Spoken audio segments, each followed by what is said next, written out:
c'est parti, je suis chaud. J'avais hâte, vraiment hâte de faire cette première ouverture. L'autre soir, on profitait d'une bonne bouteille dans la vieille ville ajaxienne. Quand elle est arrivée, elle est entrée comme un mirage, la tête haute, ne se souciant pas du regard des autres. Elle a traversé toute l'allée. Mais c'était qui? Mais c'était qui? Mais c'était qui? Mais c'était qui? C'est qui? C'est qui? C'est qui? Mais c'est qui?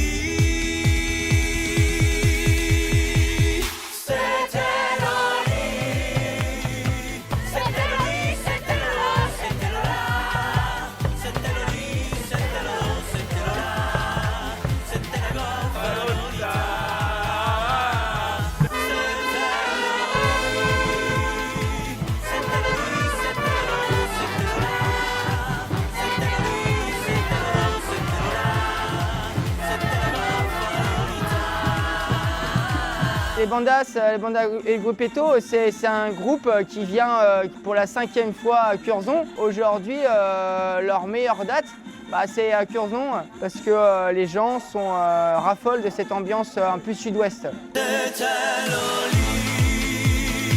C'était Loli, c'était Lolo, c'était Lola. C'était Loli, c'était Lolo, c'était Lola. C'était la Goffa Lolita. C'était Loli, c'était Loli, c'était Lolo, c'était Lola. C'était Loli, c'était Lolo, c'était Lola.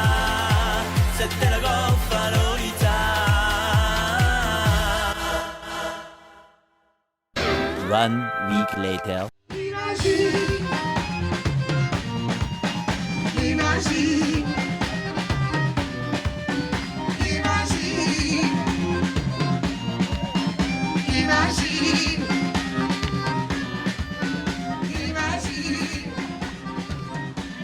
Bonjour Nini, bonjour Nico. Salut. Salut Alex. Ton univers Nini, c'est un mélange de fêtes, de textes qui touchent aussi. Si tu devais décrire un peu l'énergie et ton univers en 3 mots à des gens qui ne te connaissent pas, qu'est-ce que tu dirais? En 3 mots, je vais devoir en mettre 4. Oh, allez, plus même si tu veux. La vie est magie, une magie, je dis pas magique, la vie est magie. J'ai envie de transmettre aux gens ma façon de voir la vie, voilà, avec tout ce qu'elle comporte, c'est-à-dire les difficultés aussi, tout ce qu'on traverse, mais aussi toute la joie qu'il y a derrière, tout ce qu'on apprend, des expériences de la vie, c'est tout ça que j'ai envie de transmettre avec moi, mon regard à moi, qui reste mon regard à moi, c'est tout, on prend pas, mais c'est ça que j'ai envie de transmettre, c'est ça mon univers. Souvent isolé dans ma chambre, j'ai peur dans mon cœur. Jamais je ne vois les grands exprimer ainsi leur douleur. Je crois que je dois me cacher car on dirait c'est pas normal. J'ai tout un tas de jouets, donc je ne devrais pas avoir mal. Des textes qui traitent de sujets des fois pas supra joyeux, mais faits dans un esprit effectivement de on est tous ensemble, on est tous dans la même merde et puis on y va et puis on aime la vie. Moi c'est ce que je retrouve dans la musique de Nini. Nico c'est mon batteur, des fois on a un contrebassiste avec nous, Ludovic Hellet. Même pour moi c'est hyper important que mes acolytes, comme je dis, partagent aussi ma façon de voir la vie et tout ça, parce qu'il faut y croire à mes chansons pour les jouer en fait, je crois que c'est ça, faut y croire, comme pour le reste. J'ai trouvé ma fortune, car cet ami c'est moi, et je prends soin de moi. Mais cet ami c'est moi, et je prends soin de moi. Moi qui n'écris pas les chansons, mais qui côtoie Nini déjà pas mal depuis quelques temps, c'est authenticité 100%, et ça les gens captent ça. On m'a dit une fois que quand on parlait avec le cœur, on pouvait toucher que le cœur. Mon cœur bat vite et tout s'enflamme. Je me sens à sec et là c'est le gramme. Je dis que je vais m'arrêter chaque soir, mais je rechute au petit matin noir. Là, tu es aujourd'hui à Curzon, au milieu de la guinguette. Est-ce que vous ressentez, vous, une différence d'adrénaline entre jouer sur une guinguette paysanne et puis jouer sur des scènes un petit peu plus importantes? Je pense que l'adrénaline est toujours là quand on joue. C'est qu'après, c'est pas le même challenge. Je trouve que dans les guinguettes, c'est des fois plus difficile d'attirer l'attention des gens parce que les gens, ils viennent aussi pour profiter de la guinguette, boire un coup, pas forcément pour voir un concert. Alors que dans une salle, les gens, ils viennent payer leur entrée, ils viennent pour voir le concert. Donc c'est pas toujours si simple, c'est ça qui change, mais voilà.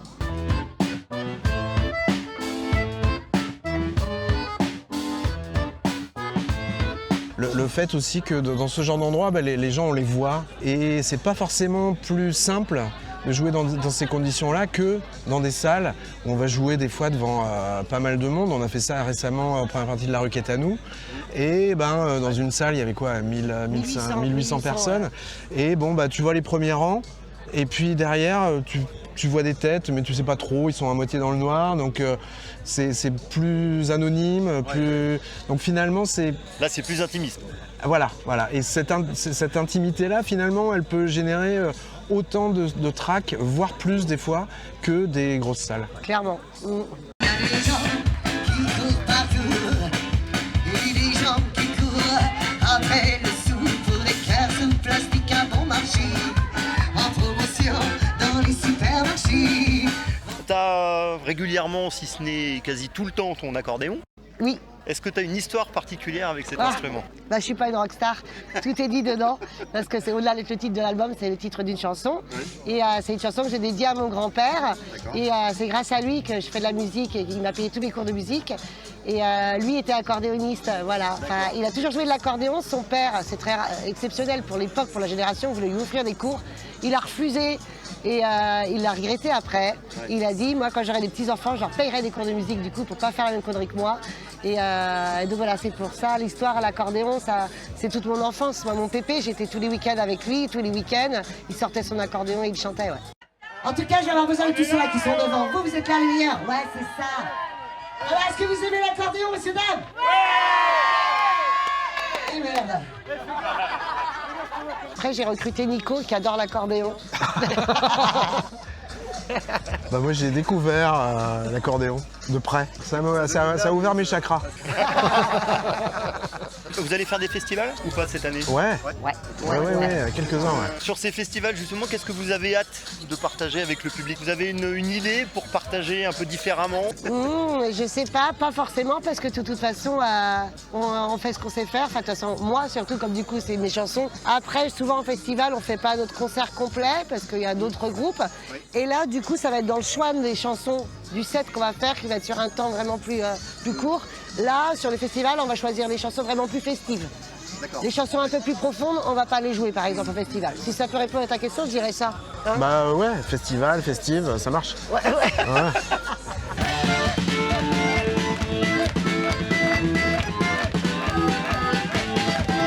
On me demande souvent, t'as le track Nini? Oui, je l'ai toujours, mais j'ai pas le track qu'on croit. Mon track à moi, c'est est-ce que ça va plaire aux gens ou pas? Parce que j'ai envie qu'on soit ensemble. Et ça, c'est mon plus gros track. Donc là, il sera forcément bien présent lors des festivals, puisqu'effectivement, c'est un public qui ne nous connaît pas. Donc là, l'enjeu, il est là. J'ai envie de les conquérir, quoi. C'est normal, c'est le projet, quoi. Et ça, c'est mon plus gros track. Quoi, ma gueule? Mais qu'est-ce qu'elle a, ma gueule? Quelque chose qui ne va pas. Elle ne te revient pas. Eh ben merci à vous. Merci à toi. On vous attend avec impatience pour tout à l'heure, pour découvrir ton univers Nini. Alors, on va essayer de vous conquérir, justement. Avec grand plaisir. Merci, en tout cas. Ciao, ciao. Moi je suis pas une rockstar avec mon accordéon. Je suis juste une chanteuse populaire de mes décombres à ma façon. Tu te doutes pas ce que je peux faire